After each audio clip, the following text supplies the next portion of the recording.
조금 어려운 이름인데요. 안여제, 곤제, 보야지우 이런 이름을 가진 여성이 있습니다. 아버지 니콜라는 시의원이었지만 독살을 당합니다. 그리고 저 지도는 알바니아의 지도인데요. 세계 1차 대전 이후에 이 나라는 정치적으로 굉장히 혼란스러웠습니다. 그리고 나중에 공산주의가 되죠. 가정적인 비극을 경험하게 되고 또한 국가적인 비극 가운데 그 이름을 가진 여인은 수녀가 됩니다. 하나님의 소명을 받죠. 하나님께서는 그녀를 부르셨고 그녀는 인도로 떠나게 됩니다. 그리고 그 이후 단 한 번도 가족들을 만나지 못해요. 그리고 평생을 하나님이 주신 소명에 이끌려 살아가게 됩니다. 그녀의 수녀명이 테레사입니다. 하나님의 소명에 이끌려 간 그녀를 사람들은 마더 테레사 이렇게 부르게 되죠. 하나님의 소명에 이끌려서 평생을 살아간 사람. 마가복음 10장을 보면은 한 부자 청년이 예수님을 찾아와서 영생의 길에 대해서 질문을 해요. 굉장히 오랫동안 고민하고 번민했던 그것을 예수님께 가져옵니다. 그리고 그동안 자기가 찾지 못했던 그 답을 예수님으로부터 얻기를 원해요. 예수님과의 대화를 통해서 그 청년은 자신이 이미 많은 것들을 알고 있다는 사실을 알게 되지요. 예수님은 그 청년에게 이렇게 말씀하십니다. 당신이 이미 충분히 알고 있는 그것을 실천하라. 그가 진정으로 새로워질 수 있도록, 진정으로 거듭날 수 있도록, 이제 하나님의 진정한 사람이 될 수 있도록 예수님은 그것을 실천하라 이렇게 말씀을 주셨습니다. 알고만 있는 인생에서, 그래서 내가 주관하는 인생에서 하나님이 주신 소명을 따라가는 사람으로 전환될 수 있는 기회를 주님이 주셨죠. 그 청년은 그 말씀을 듣고 번민하고 고민해요. 정말 알고 싶었던 영생의 길, 그 답은 먼 곳에 있는 것이 아니었습니다. 그는 예수님을 따라가지 못하죠. 그리고 왔던 길을 되돌아갑니다. 마음이 원이로되 육신이 약해서 마음만 있습니다. 마음만. 그래서 아무 일도 벌어지지는 않았습니다. 예수님의 말씀을 받아도 말씀이 주관하는 인생이 아니라 그냥 살던 대로 살아가는 인생들이 있어요.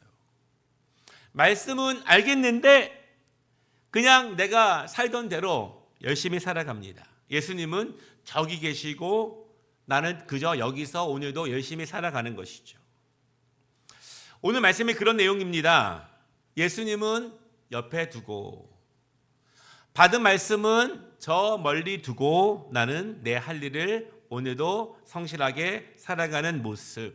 하나님의 은혜를 구한다고는 하지만 실질적인 우리의 삶 가운데 우선순위에 무게의 중심을 두지 않는 인생. 그것이 오늘 우리가 함께 읽은 말씀의 내용이에요. 오늘 우리가 계속해서 야곱의 모습을 보고 있지 않습니까? 오늘 등장하는 야곱의 모습을 통해서 우리의 모습을 함께 돌아보는 것이 너무너무 중요합니다. 그리고 나는 하나님을 중심에 모시고 하나님과 함께 최선을 다하는 우리의 삶이 되시기를 주님의 이름으로 축복합니다. 첫 번째 말씀은요. 열심히 살아간다. 최선을 다해 살아가며 이룬다. 그러나 이 물음표가 있죠. 어떤 큰 일이 생기면 새로운 인생을 살아가는 사람들이 있습니다. 얌전하고 내성적인 사람도 어떤 일을 경험하게 되면 거친 일도 감당해야 되고 평생 안 해본 일들도 하게 됩니다. 제가 부목사 시절에 한 권사님께서 간증을 하셨어요. 초등학교도 입학하지 않은 아들 셋을 두고 남편께서 갑자기 일터에서 돌아가셨습니다. 하늘이 무너지죠. 장례를 마치고 나니 딱 5,000원이 손에 있었습니다. 일찍 결혼해서 사회생활도 안 해봤고 성격도 아주 조용하신 분이에요. 그렇지만 이제 아무것도 안 할 수는 없지 않습니까? 농수산물 시장에 버스를 타고 가서 무거운 사과 한 박스를 사서 다시 버스를 타고 돌아왔습니다. 그리고 시장에 나아가서 막내를 업고 팔기 시작했어요. 그렇게 힘든 삶을 시작했고 모든 아들을 다 결혼시킨 후에 교회에서 성도들 앞에서 자신의 인생을 간증하셨어요. 어찌 보면 야곱도 그런 사람이에요. 집안일에 능숙했고 조금 조용한 성품으로 살아왔습니다. 물론 그의 겉모습만으로 판단하면 안 되겠지요. 그는 자신이 원하는 것은 어떤 방법을 동원해서라도 꼭 이루는 사람이었습니다. 팥죽을 통해서 장자권을 가져온 전력이 있는 그런 사람이에요. 그렇지만 이제 집을 떠났습니다. 그리고 피신해서 먼 삼촌의 집으로 갑니다. 이제는 누구의 도움도 없습니다. 스스로의 힘으로 살아가야 해요. 아무것도 없고 아무도 의지할 수 없는 곳에서 스스로 살아가고 있는 야곱의 인생. 오늘 우리가 두 가지의 말씀을 읽었는데요. 이 말씀 두 가지의 내용 가운데 이 야곱의 인생의 두 가지의 중요한 축을 우리가 함께 볼 수 있어요. 첫째는요, 그는 사랑과 가정을 이루는 데 전력을 기울이는 사람이다. 아주 멋진 사람이죠. 이 야곱이 아내가 되는 라헬을 우물가에서 만나게 됩니다. 이 아브라함의 종이요, 이 야곱의 아버지인 이삭의 아내를 얻기 위해서 이 땅에 왔었을 때, 그때 이 야곱의 어머니인 리브가를 우물가에서 만나게 돼요. 오늘 말씀과 거의 같은 상황입니다. 그래서 야곱은요, 라헬을 사랑하게 됩니다. 그런데 그는 가진 것이 아무것도 없습니다. 고대 근동에는요, 이런 결혼 전통이 있었는데 지금도 이런 전통이 있는 민족들이 있어요. 이 남자가 신부를 얻기 위해서는요, 어느 정도의 재산을 처가에 드려야 합니다. 아니면 지참금을 드려야 하는 경우들이 있죠. 그렇게 해서 아내를 얻죠. 야곱은요, 지금 그가 아무것도 없기 때문에 사랑하는 사람과 함께 가정을 이루겠다는 일념으로 최선을 다해서 아내를 얻기 위한 비용 7년 동안 삼촌의 가업을 위해서 아무것도 받지 않고 최선을 다해서 일을 하게 됩니다. 아무것도 없는 상태이지만 포기하지 않고 사랑하는 사람과 가정을 이루기 위해서 7년을 하루같이 최선을 다하는 야곱의 모습. 아버지의 품 안에 있을 때에는 한 번도 안 해본 그런 일들을 이제 그가 해야 되는 상황 가운데서 열심히 살아가는 그의 모습을 보게 되죠. 그런데 이 야곱이 속는 일을 경험하게 돼요. 사실은 여러분, 세상에서는 이런 일이 자주 벌어지지 않습니까? 나의 선한 의도와는 상관없이 나는 최선을 다해 일하고 최선을 다해서 삶을 일구어 가고 있는데, 전력을 다하고 있는데 세상이 그런 나를 이용할 때가 있어요. 자신의 이익을 위해서 나를 속이려고 하고 나의 수고를 헛되게 만드는 그런 세상의 사람들, 죄악된 세상에는 그러한 일들이 너무나 많이 있어요. 더 안타까운 것은요, 아주 가까운 사람들이 나에게 그런 일을 행한다고 하는 것입니다.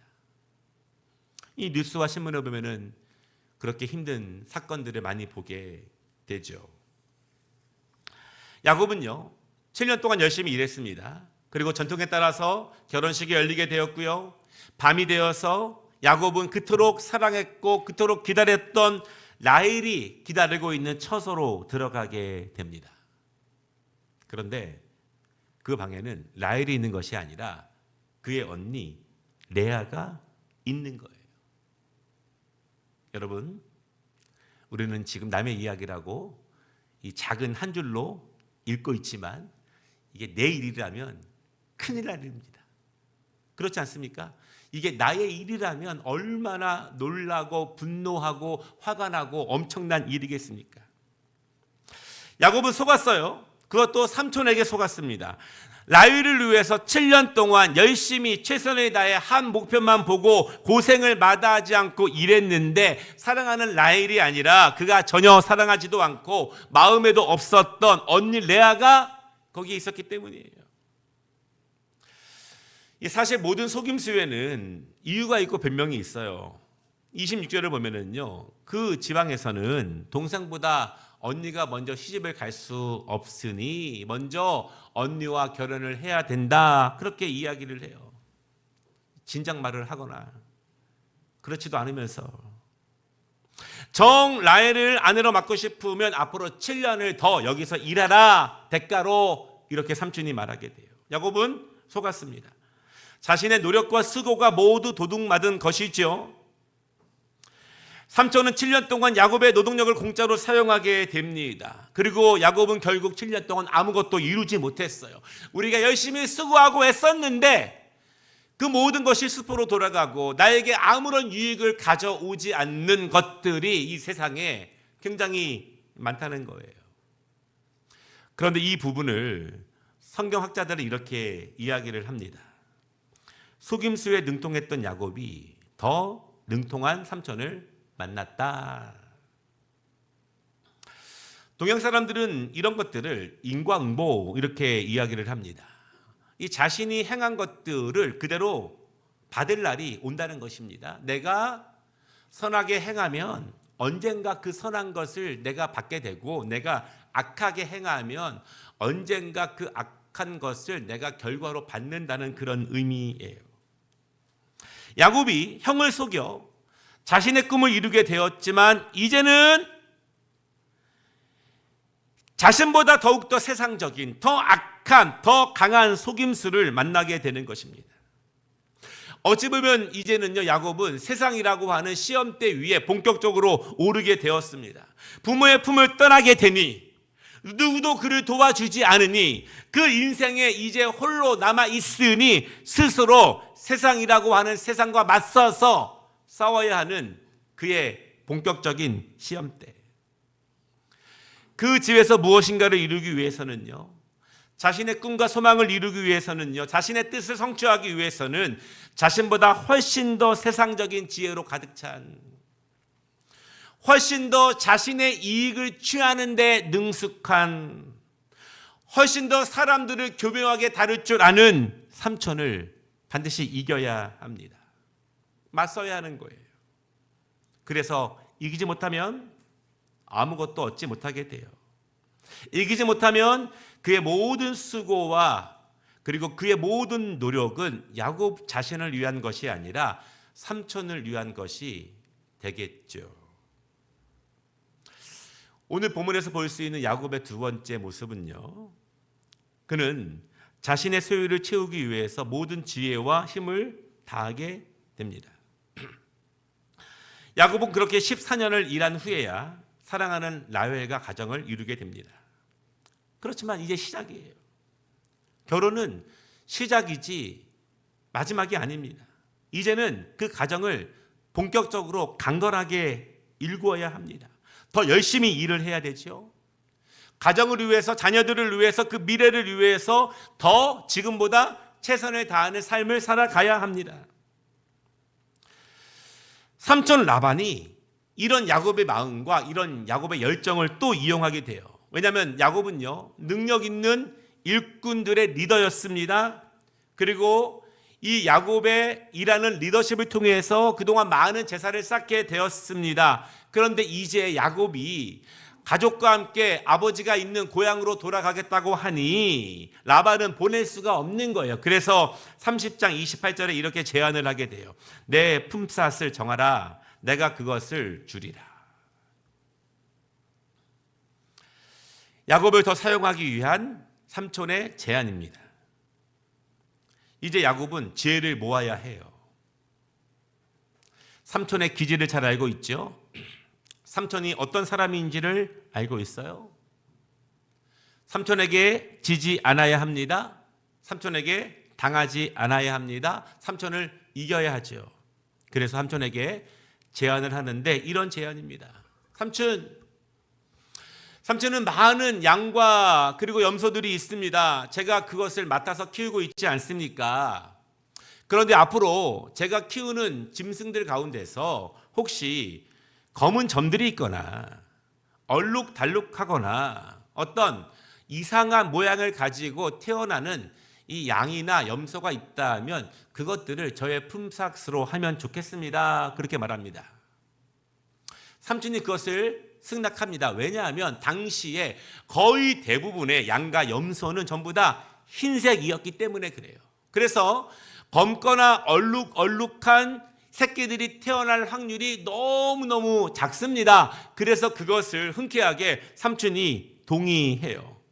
그런데 여기서 한 발 더 나아가게 됩니다. 35절에 보면은요, 이제 야곱이 본격적으로 목축을 하기 전에 흰 양과 염소를 이 야곱에게 주게 되고요, 그 안에 있는 일부 얼룩진 것, 검은 점이 있는 것들은 모두 다 라반이 자기의 아들들에게 맡겨서 야곱이 있는 곳으로부터 3일이나 먼 곳에서 목축을 하게 합니다. 이제 야곱이 가지고 있는 짐승들은 모두 흰색밖에 없는 거예요. 그러니까 야곱의 계획을 뛰어넘는 삼촌의 계획. 그러나 그렇게만 당하고 있을 야곱은 아니에요. 그도 살아야 합니다. 그도 먹고 살아야 되죠. 지혜를 모아요. 37절부터 보면은요, 여러 가지 색깔에 있는 나뭇가지들을 준비하게 됩니다. 그리고 양들과 염소가 물을 먹고 잠을 자고 일상생활을 하는 모든 곳에 잘 보이도록 세워놓습니다. 그러니까 중요할 때마다, 특별히 잉태를 할 때 이 양들의 눈에 얼룩달룩한 것이 보일 수 있도록 그렇게 지혜를 모아요. 실제로 이것이 어떤 유전적인 결과를 낳는지는 잘 알 수 없어요. 그러나 후천적인 어떤 노력을 위해서 연구했던 그의 모습은 보게 되죠. 다만 성경은 말하기를요, 그러한 야곱의 모습을 통해서, 계획을 통해서 흰 양과 염소 사이에서 검고 아름지고 얼룩진 양과 염소들이 많이 태어났더라, 이렇게 성경이 이야기하고 있어요. 야곱은요, 자신의 꿈을 위해서, 자신이 이루고자 하는 계획을 위해서, 사랑하는 가정의 물질적인 강건함을 위해서 그가 할 수 있는 모든 지혜와 수고를 다하게 됩니다. 삼촌 라반이 이 야곱이 부를 쌓을 수 있는 모든 가능성들을 다 막아 놓았지만, 그럼에도 불구하고 야곱은 삼촌을 뛰어넘는 독창적인 방법들을 개발해내면서 결국 성과를 이뤄내게 돼요. 그냥 당하고 있지만은 않았습니다. 그래서 43절에 뭐라고 말하냐면, 이에 그 사람이 매우 번창하여 양떼와 노비와 낙타와 나귀가 많았더라, 이렇게 말씀하고 있습니다. 오늘 우리가 창세기 29장과 30장을 읽었는데요, 이 두 장은요, 이 약 20년 동안의 세월의 시간을 담고 있습니다. 굉장히 오랜 시간을 함축한 것이죠. 처음 14년은 사랑을 이루기 위해서 모든 것을 쏟아부었고, 나머지 6년은요 생업을 위해서, 가정을 위해서, 자녀들을 위해서, 물질적인 부를 얻기 위해서 모든 것을 쏟아붓게 됩니다. 세상에 맞서서 야곱의 지혜와 노동력을 사용만 하지 야곱에게 무엇인가를 주고 싶지 않았던 삼촌의 힘과 계획에 맞서서, 속임수에 맞서서 최선을 다해 살아왔던 야곱의 20년간의 삶. 우린 여기서 오늘 첫 번째 설교의 소 제목을 다시 한번 보기를 원합니다. 열심히 살아간다. 최선을 다해 살아가며 이루어낸다. 최선을 다했죠. 힘들었겠죠. 그렇지만 힘든 만큼 그가 얻고 싶은 것을 얻었습니다. 그러나 우린 여기서 생각해 볼 것이 있습니다. 얻고 싶은 것을 다 얻으면 그것이 정말 복된 인생인가? 내가 최선을 다해 노력해서 모든 것을 이루어내면 그것이 하나님 앞에서도 정말 복된 인생인가를 우리가 깊게 생각해 보아야 합니다. 두 번째 말씀인데요, 분주했던 인생 가운데 하나님이 주신 소명은 어디에 있었는가? 이것입니다. 어디에 있었는가? 29장과 30장은 20년의 세월을 담고 있습니다. 집 떠나서 참 고생이 많이 있었어요. 아버지의 집을 떠나니, 아버지의 품을 떠나니, 아버지의 힘을 떠나니 모든 것을 홀로 감당해야 합니다. 이제는 재산이라고는 자기 육신밖에 없었습니다. 자신의 노동력과 지혜만 의지한 채 모든 것을 새롭게 시작해야 돼요. 그러니 얼마나 많은 고생이 있었습니까? 그러나 고상 끝에 가정을 이루었고 일가를 이루었습니다. 이 야곱의 삶은 칭찬받아 마땅하죠. 누구 하나 도와줄 사람도 없는 인생 가운데 홀로 감당하며 여기까지 온 야곱의 모습. 그러나 우리는 깊게 생각해 볼 것이 있어요. 첫째는 그의 인생에서, 그의 고단한 삶에서, 그의 분투하는 삶에서 하나님은 어디에 계셨는가? 그가 사랑하는 사람을 얻고자 했을 때, 그가 삼촌에게 속았을 때, 그래서 막 억울했을 때, 막 분노가 치밀어 올랐을 때, 그 억울함을 토로할 때, 그래서 그 다음에 삶을 내가 결정해 나아갈 때, 그때 하나님은 어디에 계셨는가? 정확하게는요, 그때마다 야곱은 하나님을 의지했는가? 그것입니다. 그가 홀로 두렵고 외로운 밤을 보낼 때, 분노에 찬 그 밤을 보낼 때, 그가 앞으로의 일을 걱정하며 두려워하는 시간들을 보낼 때, 삼촌에게 속임을 당하고 있었을 때, 그렇게 14년간 일하고 있었을 때 야곱은 어떻게 하나님을 의지하고 있었는가? 그것이에요. 안타깝게도 성경은 그것을 말하지 않습니다. 이것이 성경학자들의 공통된 견해예요. 하나님을 안 믿는 것도 아닌데 말씀을 보면은요, 중간중간 하나님은 등장하고 있는데 그의 삶, 20년간의 삶 속에서, 전쟁과 같은 그 삶 속에서, 아주 힘들었을 삶 속에서 그가 어떻게 하나님을 의지했는지, 어떻게 하나님께 지혜를 구했는지, 어떻게 결정했는지, 삼촌의 속임수에 맞서서 그는 어떻게 기도하며 하나님의 선하신 인도하심을 구했는지, 삼촌의 강한 지혜에 맞서서 나의 가정과 나의 삶을 일구어 가야 할 때 어떻게 악에 맞서서, 죄악에 맞서서, 속임수에 맞서서 어떻게 선하고 아름다운 하나님의 뜻을 구하며 살아갔는지 전혀 알 수가 없는 거예요. 우리 부모님들의 인생을 바라보면 참 감사하고 또 약간 안타까운 모습들이 있죠. 일제강점기와 한국 전쟁을 경험하셨고 산업화와 민주화의 힘든 시기를 보내셨습니다. 열심히 일하셔서 지금의 한국 사회에 어떤 중요한 기틀을 마련해 주셨습니다. 힘들게 일하시다 보니, 가정 간수하다 보니 다 채우지 못한 것들이 있어요. 때로는 자녀를 깊이 사랑으로 돌보는데 공백이 있고요. 이 자녀들과 함께 좋은 추억을 만드는데 특별히 중요한 시기들마다 놓쳐버린 공백들이 많이 있는 것이 사실이에요. 그 공백들이 한국 사회 이곳저곳에서 지금도 드러나지 않습니까? 아마 야곱의 삶도 그랬던 것 같아요. 고단한 삶을 살았다고 그가 인생 마지막에 스스로 고백을 하게 됩니다. 그러나 우리가 놓치지 말아야 할 것이 있습니다. 야곱에게 하나님은 어디에 계셨는가? 삶의 고비고비마다 야곱은 어떻게 하나님을 의지했는가? 어떻게 구했는가? 어떻게 인도하심을 사모했는가? 어떻게 하나님과 동행했는가? 그 흔적을 발견하지 못했다는 것이 우리를 더욱더 안타깝게 하는 부분이에요. 분명한 것은 그가 하나님께 물으며 의지하며 여쭈어 보며 살아갔다면 그의 삶이 달라졌을 수 있어요.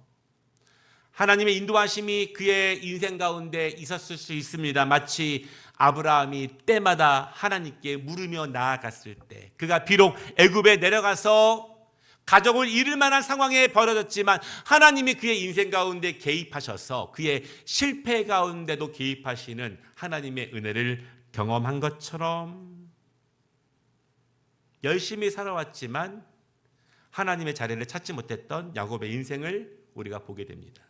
두 번째는요, 그의 분주한 삶에 그의 소명은 어디에 있었는가? 이 외국 생활 가운데 많은 이민자들을 만나게 되죠. 저도 길지 않은 한 11년 정도의 이민 생활이 있는데요. 그 이민자들의 한결같은 간증들이 있었습니다. 그들이 처음 미국으로, 캐나다로 이민을 갈 때 비행기 안에서 이 태평양의 긴 그 건너는 시간 동안 정말 간절히 하나님께 기도했다고 거의 대부분 이야기해요. 미지의 세계에 대한 두려움, 걱정과 각오들, 그리고 가정의 미래의 강건함을 위해서 간절히 기도하면서 하나님의 은혜를 구했습니다. 그런 간증들이 있습니다. 그리고 하나님께 서원하면서 약속하신 분들도 있고, 그때 하나님이 기도 가운데 그들에게 답을 주셨던 분들도 계셔요. 야곱도 그랬습니다. 사모하는 아버지로부터 축복 기도를 받았지만 형의 분노를 피해서 도망치게 됩니다. 두려움 가운데 밤을 지새우며 하나님을 만나게 됩니다. 두려워하는 그에게 하나님은 사닥다리를 보여주시고 하늘과 땅이 연결됨을 그에게 보여주시고 그에게 약속을 주셨고 그에게 소명을 주셨습니다. 그리고 그는 믿음으로 그 소명에 화답했죠. 그렇지만 야곱의 분주한 삶 가운데, 그의 고단한 삶 가운데 그가 받은 하나님의 소명은 도대체 어디에 있었는가? 그는 어떻게 하나님의 소명을 그의 인생 가운데, 삶 가운데 이루며 살아왔는가? 그의 삶에 있어서 하나님의 소명이 중요한 자리에 있었는가? 고비고비마다 하나님의 소명은 도대체 어디에 있었는가? 이것이에요. 사랑하는 점, 우리가 기억해야 될 것이 있습니다. 내 삶이 너무 분주했다고 해서 하나님이 우리에게 주신 소명을 하나님이 잊고 계신 것은 아니에요. 야곱이 너무 힘들었다고 해서, 이유가 있었다고 해서, 그럴 만한 사정이 있었다고 해서 하나님께서 야곱에게 주신 소명의 책임을 안 묻는 것이 아니에요. 바빴습니다. 아팠습니다. 힘들었습니다. 그렇다고 해서 우리에게 주신 소명의 크기가 사라지는 것은 아니라는 사실을 여러분 기억하시기를 바랍니다. 왜냐하면 하나님이 야곱에게 주신 소명은요, 그의 힘으로 스스로 외롭게 분투하며 살아가는 인생이 아니라 하나님이 야곱을 진정으로 세우시기 위해서, 그를 축복하시기 위해서, 그의 인생에 동행하시기 위해서 주신 말씀, 약속이기 때문에 그래요. 야곱이 진정으로 사는 길은 하나님이 주신 말씀을 중심에 두고 살 때 그것이 야곱의 인생을 진정으로 살리는 길임을 믿으시기를 바랍니다. 사랑하는 여러분, 우리의 소명이 그래요. 우리가 야곱처럼 여러 가지 이유 때문에 이유를 이야기하겠지만 우리를 진정으로 살리는 일은 내 힘으로 살아가는 것이 아니라 하나님의 소명을 우리의 삶의 중심에 두는 삶이라는 사실을 꼭 믿으시기를 바랍니다. 우리가 다음 시간에 또 말씀을 나누겠지만 이 야곱이요, 야복강가에서 극심한 두려움을 경험합니다. 또 홀로 남으니 두려움을 경험하게 돼요. 무엇인가 잃은 거는 많았지만 그의 영은 날로 결핍되어 갑니다. 당연히 삶의 평안이 사라지게 되죠. 사랑하는 사람과 함께하고 있지만, 많은 것을 이루었지만 채워도 채울 수 없는 공백은 더욱더 커져 갑니다. 하나님이 함께 하시지 않는 분주함, 하나님이 함께 하시지 않는 열심 있는 삶, 하나님이 함께 하시지 않는 최선을 다하는 인생들, 하나님이 주신 소명을 잃어버린 채 살아가고 있는 바쁜 삶들, 그러면 괜찮은가? 괜찮으십니까? 괜찮다면 야곱처럼 살아야 합니다. 지금처럼 그렇게 하나님 없이, 하나님의 소명 없이, 하나님을 중심에 두지 않고 홀로 열심히 분투하며 세상의 속임수에 더 강한 속임수로 맞서 싸우며 그렇게 살아야겠죠. 말씀을 마치겠습니다. 우리나라 말에 이런 말이 있습니다. 저도 사전을 찾아봤는데요, 좀 쓰기 좀 민망해요. 그러나 써보겠습니다. 뻘짓하다, 그런 단어가 있어요. 뻘짓하다. 수고는 많이 했는데 아무 성과가 없다, 그런 뜻이에요. 고생은 했는데 성과는 없다. 열심은 다했는데 하나님이 기뻐하시지 않는다. 최선을 다해 일했는데 하나님이 그 중심에 계시지 않는다, 그런 뜻일 거예요. 하나님의 사람이 하나님을 의지하지 않고 살아가면 분주해도 무엇인가를 많이 얻어도 그것은 복된 삶이 아니에요. 하나님의 사람들이 최선을 다해 성실히 살아가도 하나님의 소명을 잃은 채 살아간다면 그것은 복된 삶이 아닙니다. 왜냐하면 앞으로도 계속 스스로의 힘만으로 살아가야 하기 때문에 그렇습니다. 야곱의 20년간의 삶이 그랬습니다. 사랑하는 여러분, 힘들고 괴롭고 분주하고 어렵고 그럼에도 최선을 다해서 성실하게 살아가는 여러분들의 삶들을 응원합니다. 그러나 꼭 기억해야 될 것은 그럼에도 불구하고 하나님을 삶의 중심에 모시기를 바랍니다. 하나님이 나에게 주신 소명을 외면치 마시고 가장 최우선에 세우시기를 바랍니다. 왜냐하면 하나님은 소명을 통해서 우리를 인도하시고 또한 우리를 보호하시고 우리를 축복하시기 때문에 그렇습니다. 기도하겠습니다.